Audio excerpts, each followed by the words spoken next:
یہ حادثہ منگل کی صبح 9 بجے کے قریب لاہور کے علاقے بادامی باغ میں سبزی منڈی کے قریب اس وقت پیش آیا جب ریل پٹری پر رکی بابو ٹرین کے ساتھ پیچھے سے آنے والی خیبر میل ٹکرا گئی۔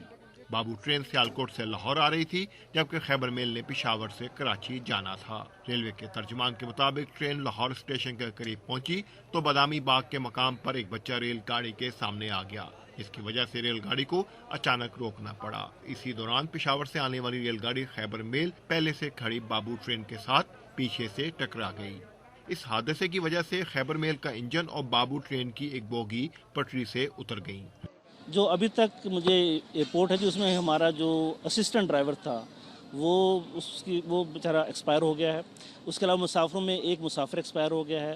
ہمارا جو ڈرائیور ہے وہ شدید زخمی ہے اور 5 مسافر زخمی ہیں۔ ریلوے حکام نے لاہور کے قریب ریل گاڑیوں کے تصادم کے واقعے کی تحقیقات کا حکم دے دیا ہے۔